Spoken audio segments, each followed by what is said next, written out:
So I have our guests in the studio for the segment AM Talk. We'll have to discuss the topical issues of the morning.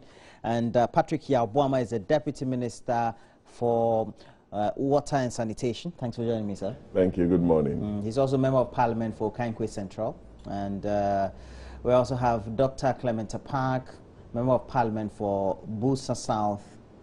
Thanks for joining me. Salut. Soluna. Very well. Roland, you've done well. Oh, I remember the Yeah, but I've not been here for quite a while, so yes, it's very appreciative. Oh, but Soluna. But what has been discussing, what have been dominating the discussion platforms over the last 12 hours has been a video or perhaps a report series of them on CNN, which seem to have caught up with the world's media and also government, especially in Europe and Africa, because just next door, La Côte d'Ivoire, we have the EU summit taking place, in which featuring prominently a number of presidents on the African continent from the sub-region. We have President Nana Addo Dankwa Akufo-Addo also attending. We've had the French President Macron also making some commentary about slavery in the modern-day Libya, and here in Ghana, MPs outrage is what the paper, the Ghanaian Times is capturing, calling on AU regional bodies to intervene. But let me start with you on the subject of slavery and the things we can do about migration between continents and subcontinents. Well, very well, Roland. Let me say good morning to you and to our viewers and my colleague, who is also a great son of the great Commonwealth Hall. So it's a banal affair. He's a very unassuming man. Oh yes, but you never know. Commonwealth. I know. We produce different types of gentlemen. Every day ask him whether he went to go in fancy pin boys. That's how they are very quiet. But in any case, Go ahead. I think that the topic that you have put before us is a most shocking topic. I would never have anticipated in my wildest dreams that in the 21st century, in the year of our Lord 2017, we would be sitting down discussing slavery in this day and age. So off the bat, it has come as a shock to many of us for obvious reasons. Quite clearly, we all want to assume that our evolution as a species, as brothers and sisters belonging to continental bodies, regional bodies, and international bodies, the respect for human dignity and the rights of other human beings certainly would have reached a stage where no matter what the circumstances are, nobody would have ever thought of essentially corralling human beings into a pen and auctioning them away as if they were, you know, if you like, animals. And so it is very disheartening, and it is very wicked, certainly disrespectful, and the most dehumanizing condition that one can suffer. But let's look at some of the factors that will precipitate these kinds of conditions. Yes, it is true that we are outraged on the floor of Parliament.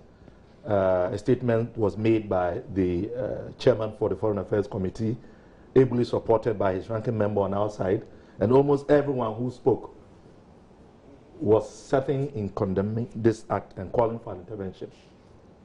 But the truth is that we have also allowed these things to happen. As a people inhabiting this African continent, and even as Ghanaians, how did they get to where they got to in the first place? There are recruits and agents who come and lure these young men and women and make them all kinds of promises about greener pastures that now they know do not exist. And not long ago, some of these recruits were using our airwaves to advertise the fact that they were representing companies in Libya, in Saudi Arabia, in other parts of the world, where young men and women would get good, well-paying jobs. Why did we sit by and allow them to continue to perpetrate what essentially we all knew was a fraud?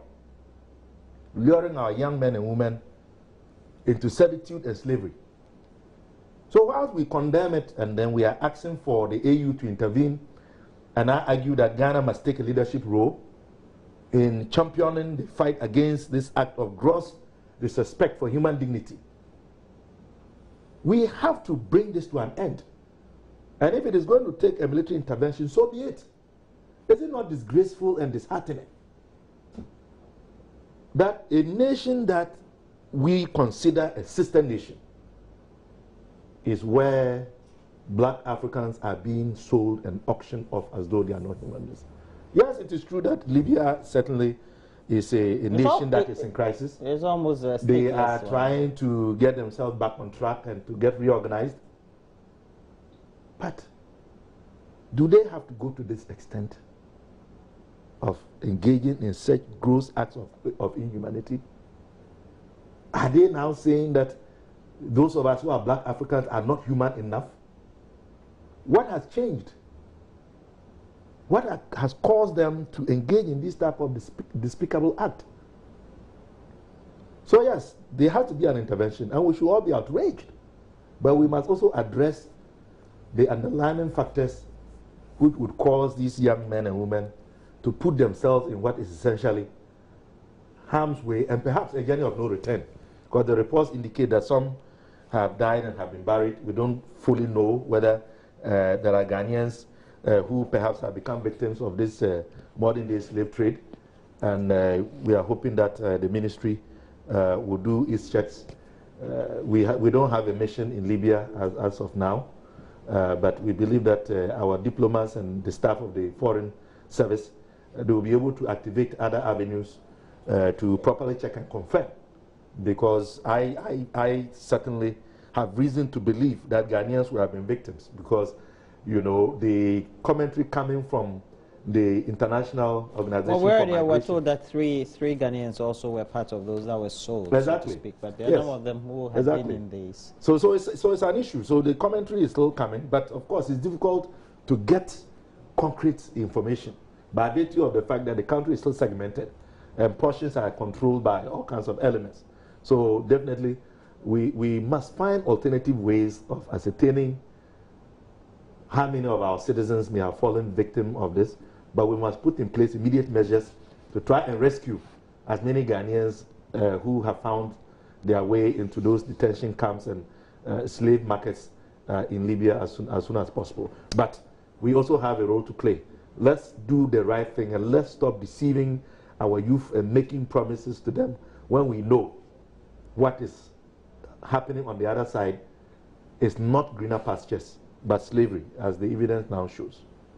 But we also know that, according to what the reports are, about 160 Ghanaians detained in Libya expected to be airlifted back home. Actually, they have arrived. Okay. Yeah. 127 of them touched down last night, and we bring a report by Komladum.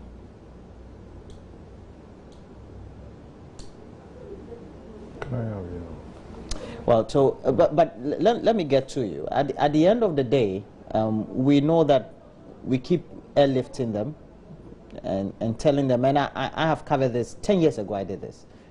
2 years before that, 10 years ago, that will be 12 years ago, I did that. I have a personal story of 2 people. They were in Nima. 2 of them came. One decided not to go back. The other went back. I don't know where he is now. He may be in Europe or may have died. I don't know.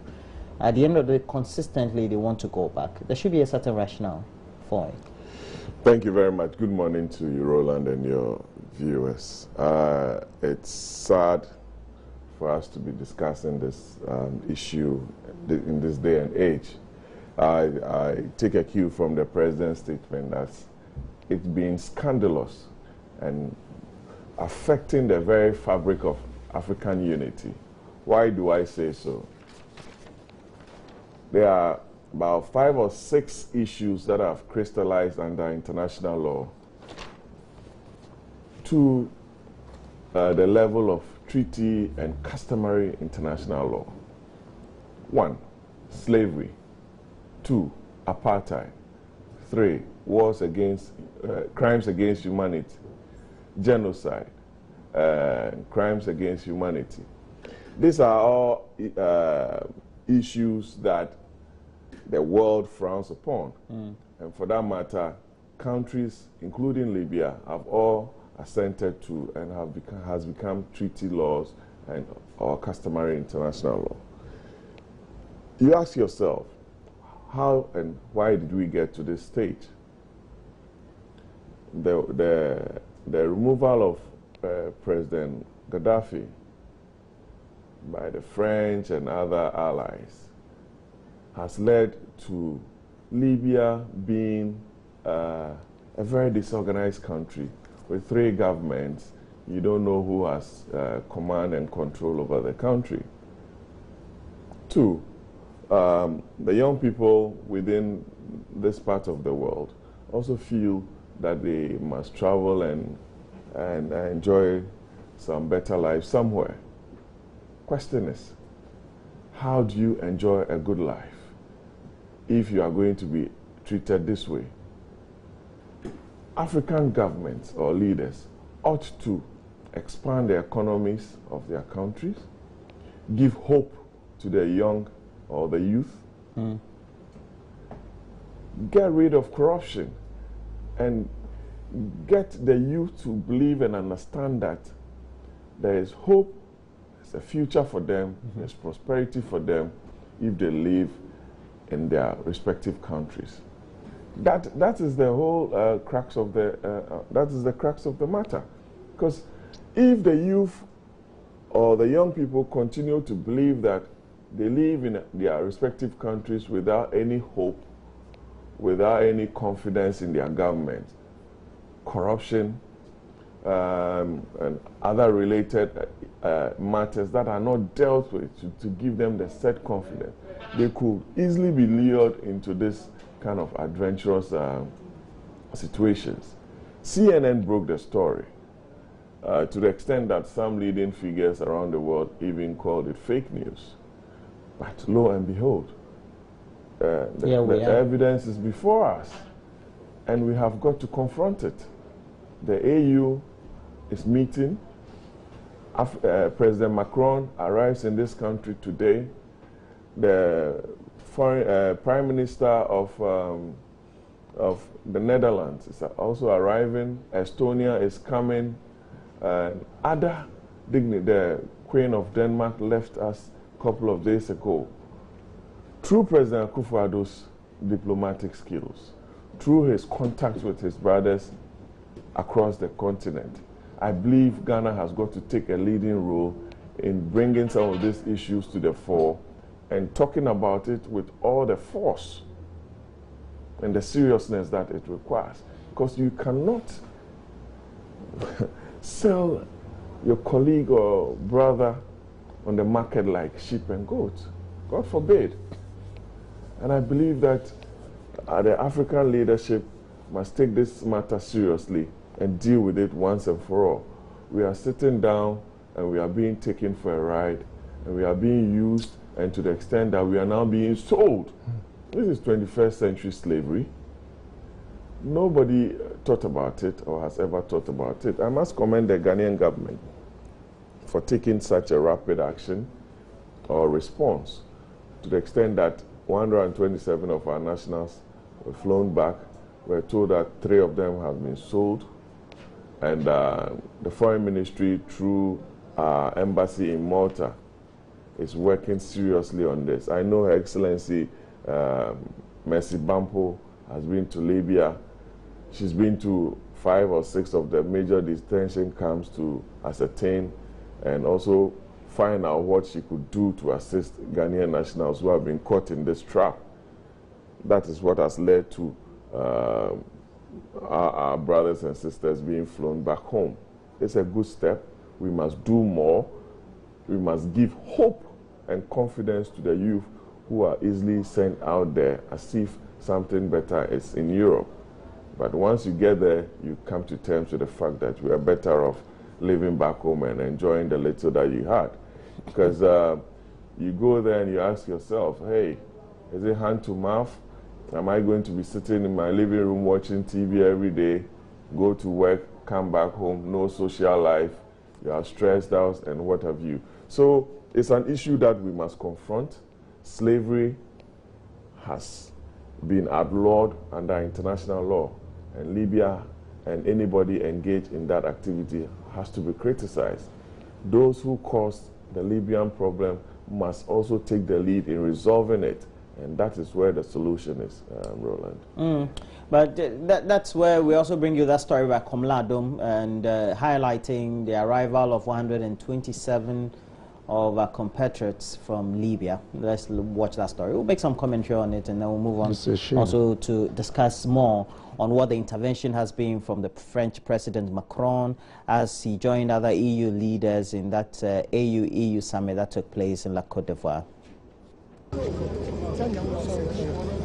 So we're here at the Kotoka International Airport, the domestic arrival terminal, where some 127 Ghanaian migrants who were detained in Libya have been repatriated, and in collaboration with the International Organization for Migration and many government agencies, these individuals are being escorted out of the premises, and they are going to be dropped off at the various bus terminals, I'm told, at Seko, where they will be moving on to their various homes or where they came from. We are told that they've been given some amounts of money to transport them from here to their destinations, and after they have gone to their destinations, there's a plan, according to the International Organization for Migration, to reintegrate these people, most of them who are very vulnerable, back into the society.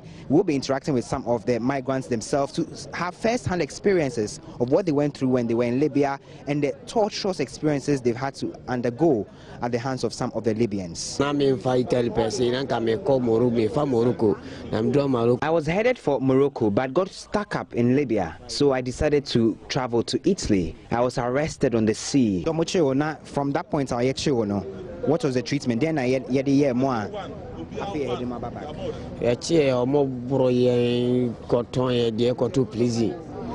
Mother prison 6 months.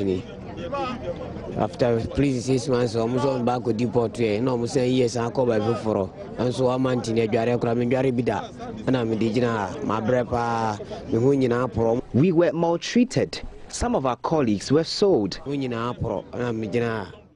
Yet they say na phobia, Ghana phobia, na ye ton as slaves. Yeah, ton or moton elbow.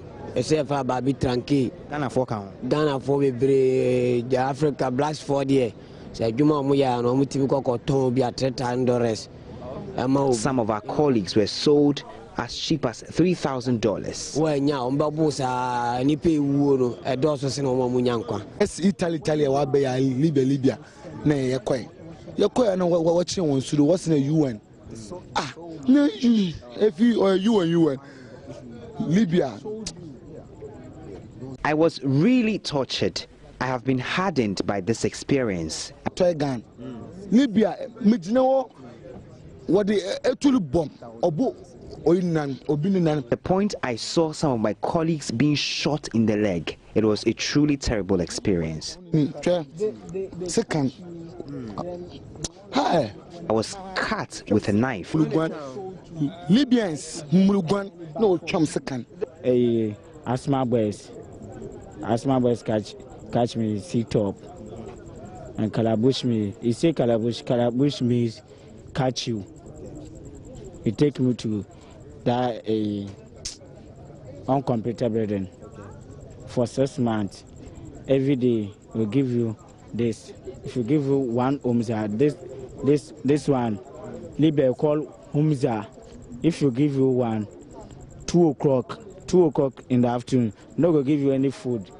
The water he will give you, it will salt water. So he give you one. Tomorrow, another 2 o'clock and give you one. That's why I leave this one. Yeah, that time I escape. It be Friday. Libya country be Muslim country. So Friday you go do Salah.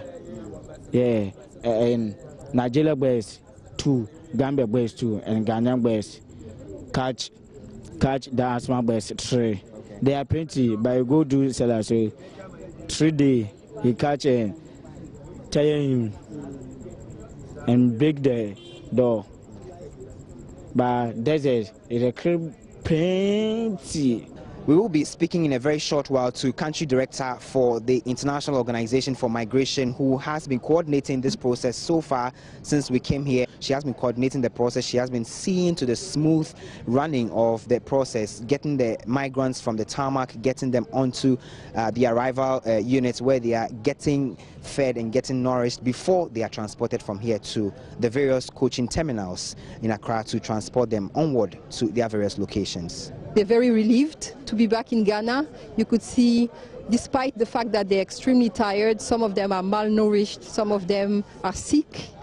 They were extremely happy to be home, and the priority for us now is to make sure that they reach their homes safely in a dignified manner, and that we work with them to ensure their reintegration into their communities. Okay, from here, what is the plan? Where are they being taken to? And beyond now, what is the plan for them? As you mentioned, the reintegration process, what's it going to be like?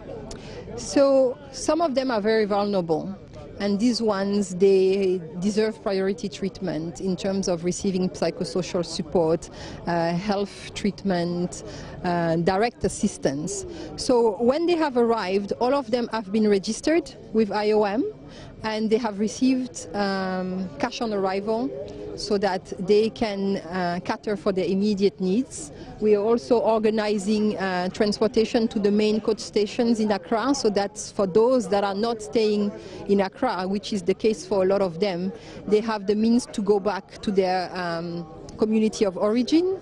And from there, after they have time to rest and recuperate, they will be in contact with IOM so that we discuss on a case by case basis what is the best way forward for them. Can you give us the numbers? They are 168, we are told. So 127 people have come. 127. So from the Kotoka International Airport here in Accra, I am Komla Adum reporting for Joy News. Komla, then we'll send him through the desert to go and do further. This one is airport, too peaceful. So but at the end of the day, we have to undertake some remedial action. The agreement between the EU and the AU leaders is to, particularly, I believe, headlined by what the words of the French French President is, to have some intervention of some military force, which is quite remote, because if Europe wants to go and intervene, then it means that they are going with a full force, etc. But then on the other side, what do we bring to the table as AU, as African government, especially in the belt in West Africa, where we have a lot more of our citizens that are there? Well, I think that this is a very sobering situation. Yes, it is. And I mean, listening to the commentaries of those who have actually been in the front lines of this acts of inhumanity certainly hits it home. We have no choice but to act. And, you know, given the dire situation that we have now become aware of, I truly believe that, as my colleague said earlier on, those whose actions also contributed to the destabilization of Libya, which has given room for the emergence of elements who truly do not see other human beings as equal, must also bear some responsibility. But ultimately, we are suffering the brunt of this. As you said earlier, West Africa certainly looks like most of the stories we are hearing it seems to indicate West African citizens being the persons being sold. But we said on the floor of Parliament yesterday that all options must be on the table.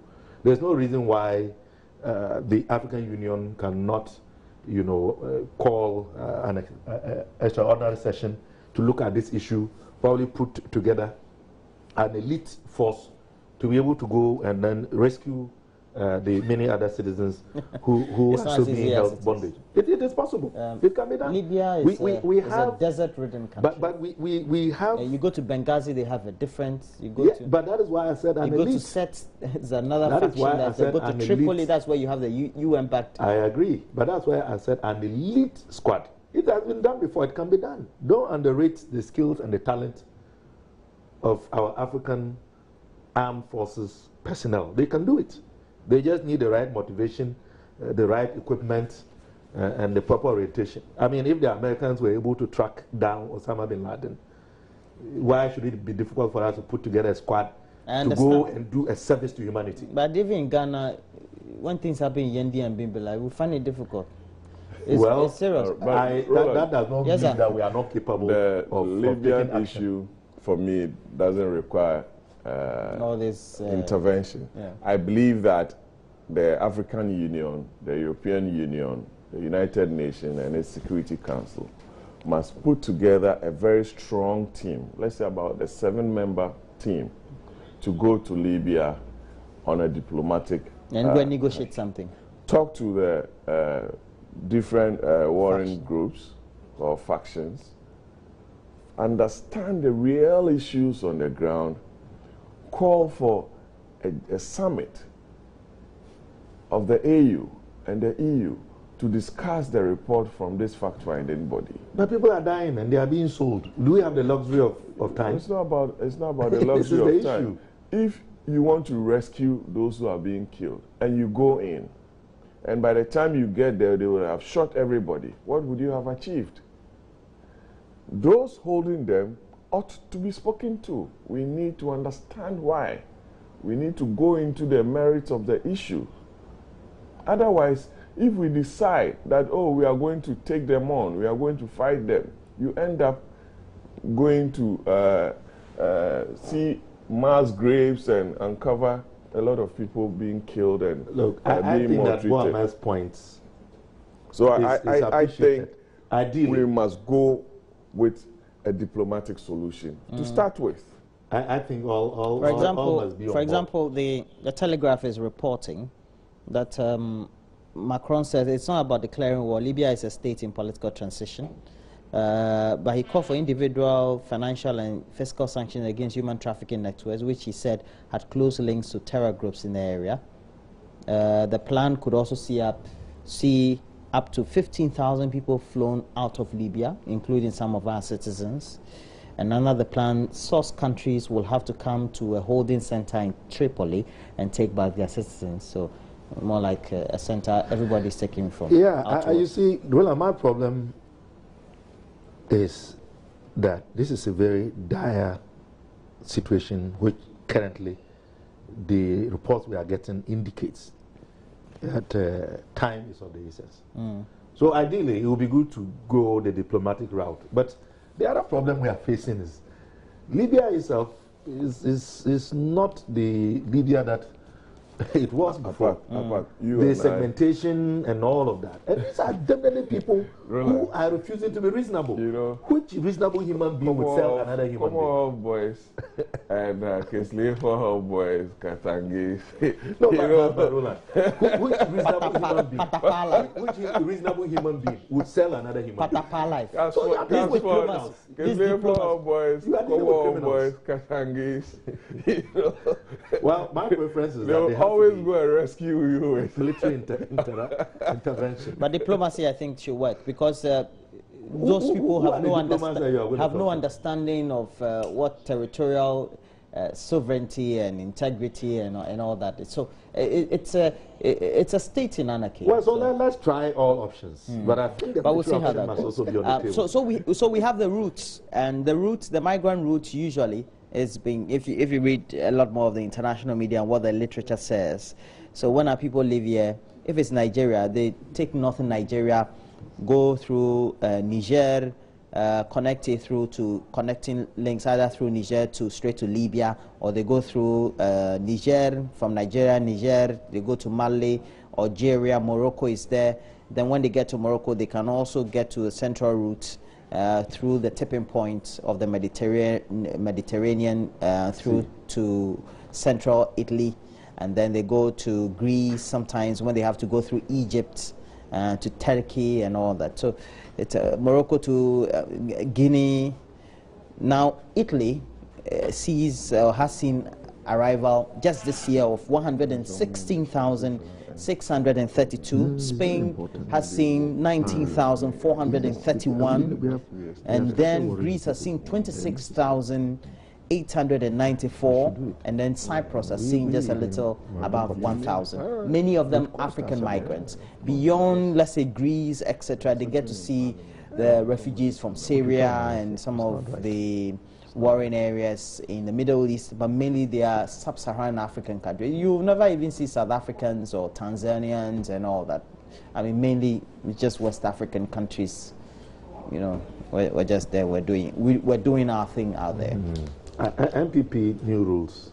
Yes, we're just about to look at it. APAC wants to do the whole thing. So the new Patriotic Party, has made some key amendments, or is going to make some key amendments to its decision. But these are called propositions or proposals. So they've put on the table these amendments aimed at making the party more vibrant. And the acting general secretary of the party made this known at a media briefing yesterday. He said the amendments were adopted and passed by the party's National Council. Let me ask you, if you're familiar with some of the amendments, if you can apprise us some of them. Let me give you the background. We went to Cape Coast in August to discuss the party's constitution and various amendments that have been proposed.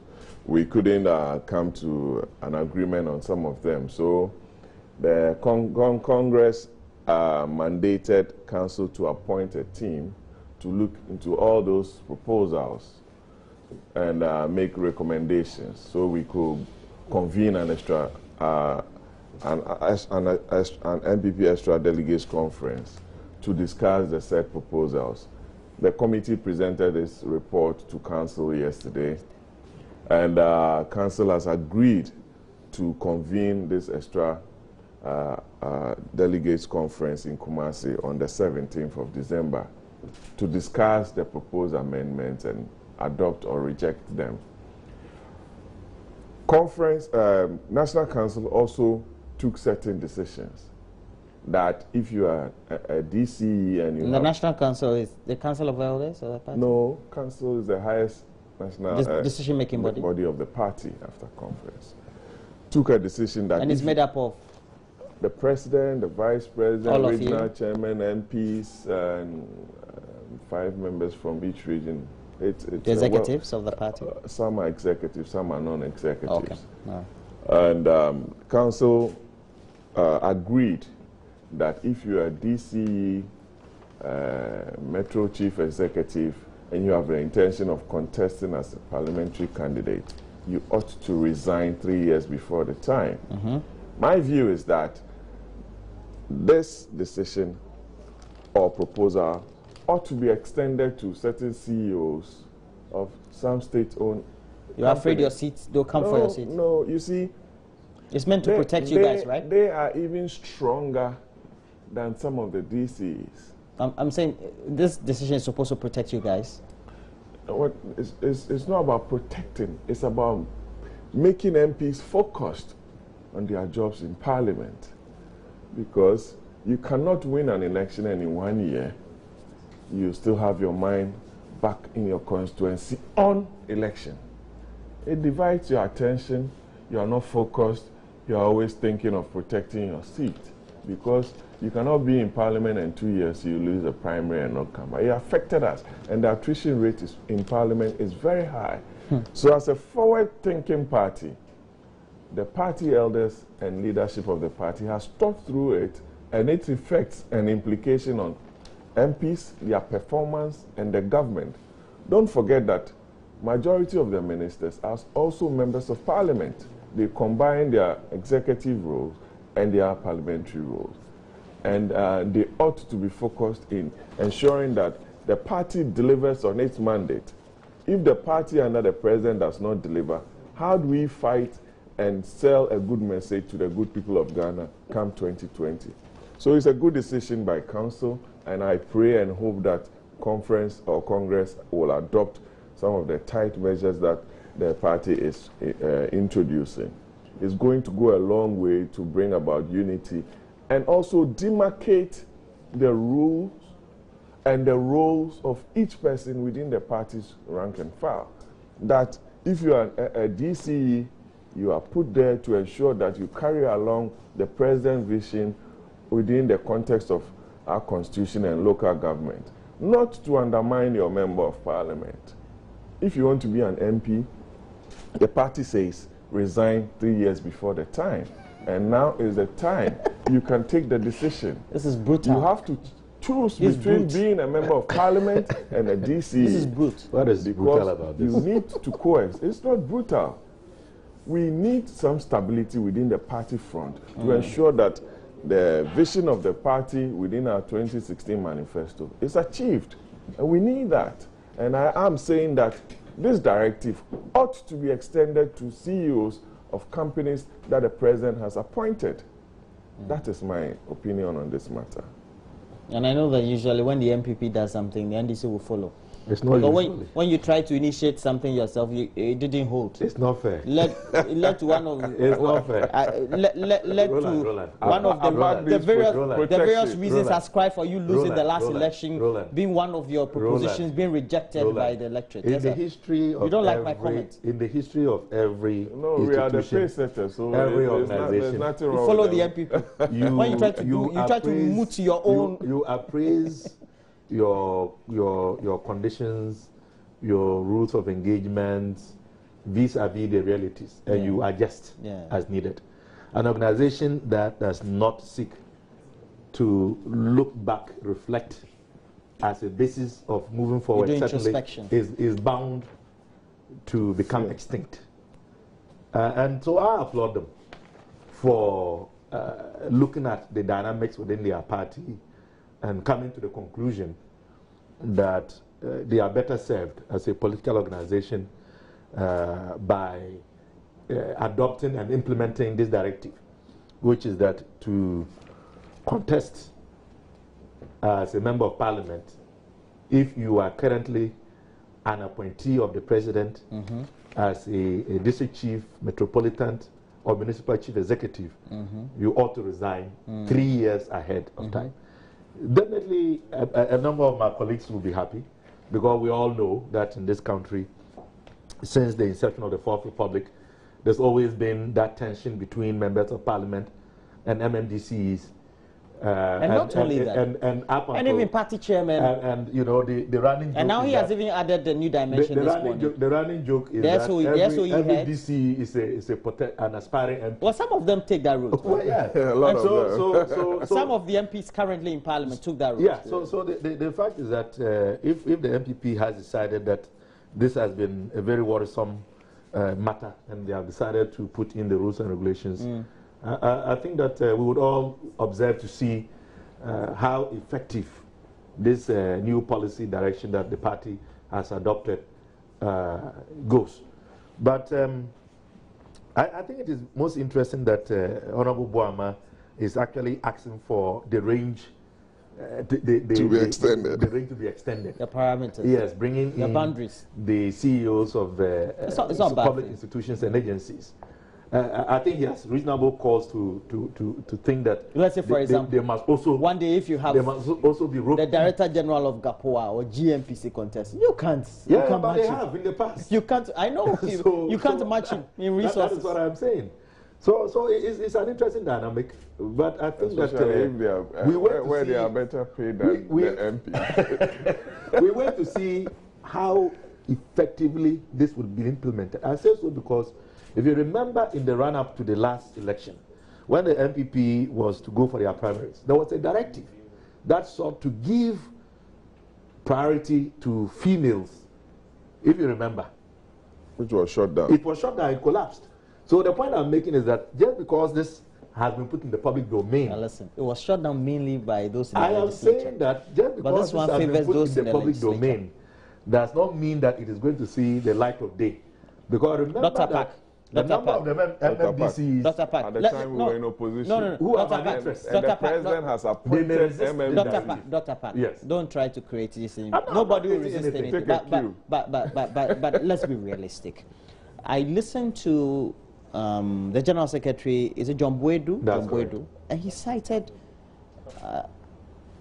you cited some of the incidences and the scenarios that plagued the NDC as even more of a warning or a caution for the MPP. Yes, we suffered greatly as a result. We have individuals like George Lowe, for example, great MP, wow, contributing significantly to the House, just went off just like that. It's all because there was not that protection. And then Ghana's democracy in the Fourth Republic seemed to have suffered because we don't have storehouse of knowledge of people in the House, for which an institutional democracy needs to deliberately try to nurture such individuals and such institutions for the growth of the democracy. And just in solidarity with the MPP, how do you think this will positively impact the democracy we're practicing, but even for the two main parties, strengthen, because I think that the NDC also needs to follow suit. And how will this strengthen the internal democratic structures and also the external democratic structures? Well, and it's a double-edged sword. And I think that the only avenue through which these types of policies can be driven is through the party structure. And therefore, I think, given where this is coming from, a very high-placed decision-making body in the MPP, that is the right avenue. And if we to also look at such options as a way of protecting sitting members of parliament, as you have said, as a well, part of the not process necessarily. I think the MPP's rationale is that they want to prevent the rancor. Yes, but that is part of it. But we know that the rancor comes when sitting members of parliament feel that whilst they are busy in parliament, filing questions, reading statements, looking at bills and proposals, people are already there on the field, you know, propagating their own interest in contesting them. That is what generates the rancor. And sometimes it gets to a level where there is open animosity and what one can describe as obvious and deliberate efforts to diminish the influence of the MP by the district chief executive or whoever may have an interest in contesting the member of parliament. That is what creates the rancor. Roland, I'll tell you what. And we suffered a similar group of in as far as it's concerned. MPs in parliament.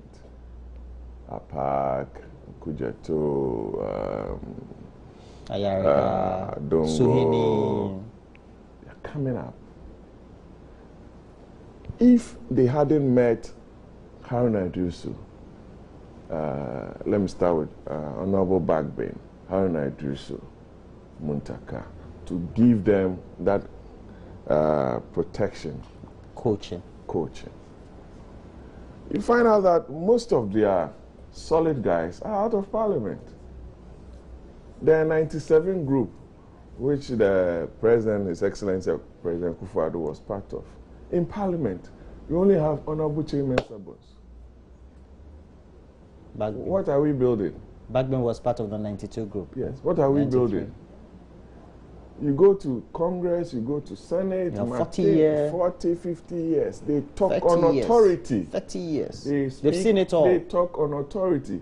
Nobody is saying that MPs should not be contested. But as political parties, we need to have certain benchmarks. Structures. You don't open yourself up. Like the NDC did, open for The everybody. party must have, no, not about voting. No, the party, the various political parties must have structures to select candidates. And at every point in time, they must know that these are the 5, 6, 7 people that the party will be growing and grooming to take over constituencies. We should have that roadmap so that in my constituency, I should know that these are the people that I'll be nurturing, working with. When do you intend to personally decide not to? Myself, I don't discuss. Politicians don't say those things in so public. We must have programs to ensure that we build and develop people to take over their constituencies. That is where most of these tensions and animosities are reduced, because they know that they have a future, they know that they are being looked after well. The party must have a training center to train people, reorient them, reorganize them. Most people don't even understand the philosophies of their party. they talk at cross purposes, and it's not even good for the image of the parties that they belong to.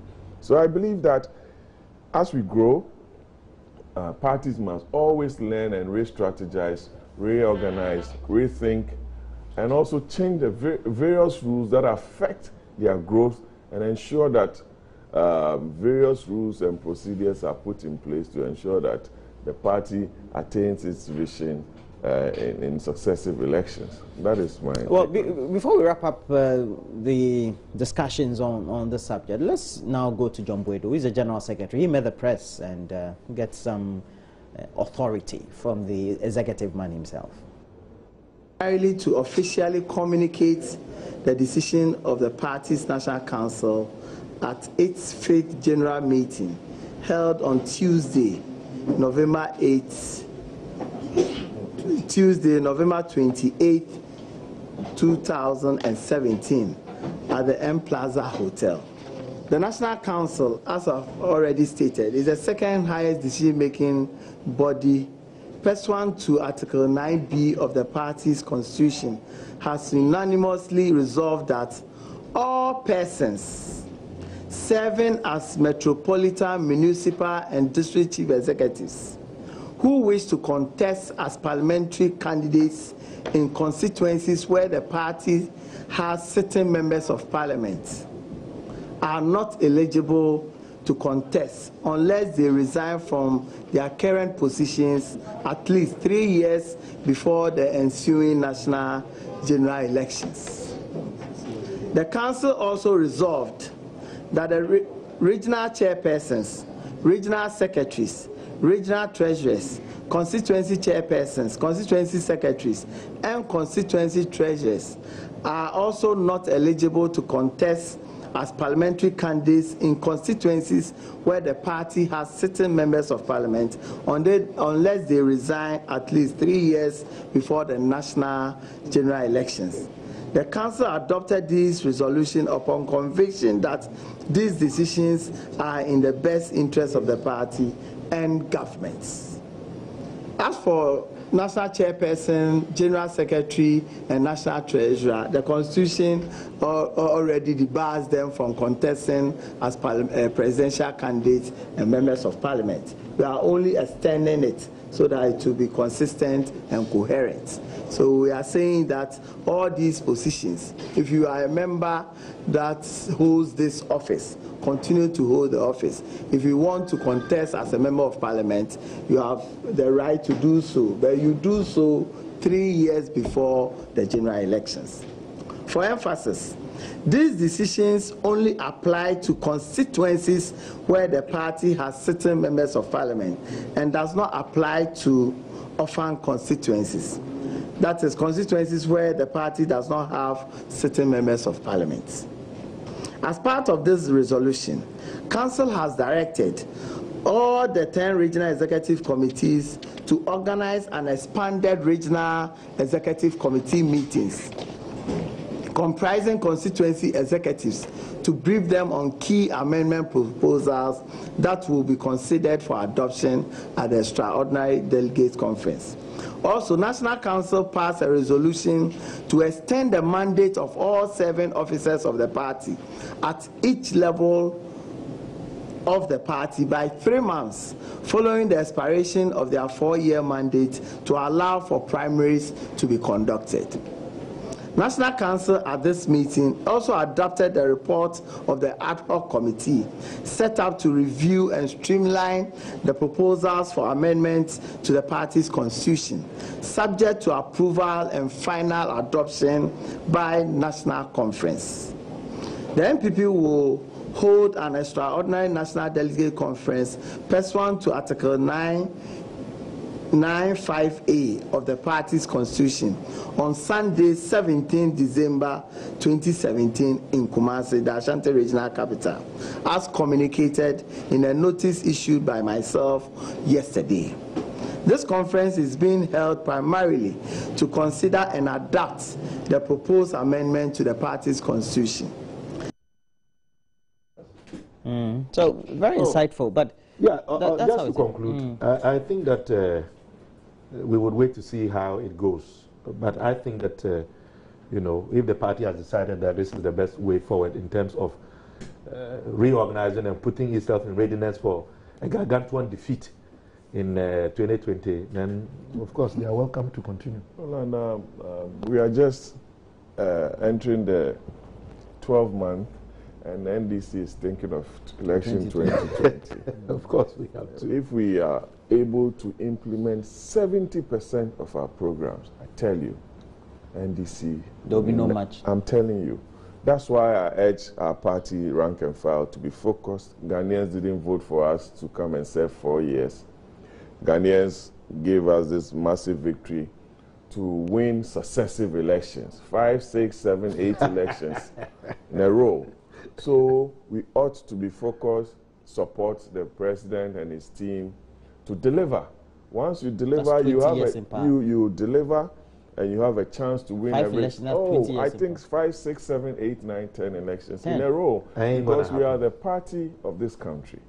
And I believe that if we work hard, remain focused and committed, get rid of pettiness, corruption issues, and what have you, Ghanaians will have confidence in us. And we have to be proactive. We have to be honest with the good people of this country. We have to lead them with an open heart and ensure that the confidence that they repose in us is retained in 2020, 2024, 2028, 2032, 2036, and beyond. Thank you very much. Good morning. Okay, but I wanted to, as we wrap up, what's the approval processes? How many, what's the percentage or rate of delegates approving, let's say, such amendments? 2/3 of members. 2/3? Yeah. Okay. But I assure you that everything will be smooth in Kumasi come December 17th. It's December 17th? That is so. Okay. Which are the other amendments that you have to the Constitution, if you can remember? Oh, the electoral colleges, the polling station compositions, election of women, the National Women Organizer. We had an electoral college that elected them. There's a proposal for it to be expanded for every member or delegate to vote. The same applied with the National Youth Organizer position and the NASARA coordinator. So those are all proposals. All those will be brought to. External branches too have filed some proposals for inclusion in certain areas. And external branches will be outside the borders? Oh yes, we have external branches. The US, they need a greater voice. Their contribution to the party has been huge, so we need to listen to them. Well, it's an evolving democracy. It just started Fourth Republic in 1992. We had the elections. They came into office, first batch of democratic officials, and so in 1993. So we've grown up to now, and we hope that the NDC too will pick some few lessons from the NPP. We already have our lessons. We'll start implementing them. Like you always do. The leaked report. We are implementing them. No report. You guys just got a bunch of people to sit down. The leaked report. The questionnaire report. Pretended to be serializing it. It's been serialized. Is that what is going to resolve the challenges that no, we have? as far as we believe in due process. With all the challenges we are having at our pre-senior high school, is it this report that is going to help resolve them? We have to perhaps wrap up, but there's this issue about the Monetary Policy Committee of the Bank of Ghana, of course, addressed by the Bank of Ghana governor, announced just some few days ago that, well, the Bank of Ghana, per its rate and deliberations, had decided to reduce the rate to about 20%. The concern has been that it's not reflecting in the commercial bank rate. Now, the Bank of Ghana governor at that conference, and I read the report thereafter, said the bank needs to be given some time to realign because they have some liabilities with non-performing loans, some NPLs, etc. But it also gives an indication about how well the economy has been managed over the last well, if the NDC will permit me 10 months, they don't like saying it. They don't want to hear, but Roland, you see, it's clear. The Bank of Ghana is for monetary policy, and the Finance Ministry does the fiscal aspect. If you look at the trend, inflation, bank rates, lending rates, and other macroeconomic indicators, it tells you that the managers of the economy are doing something very positive. We are not saying it.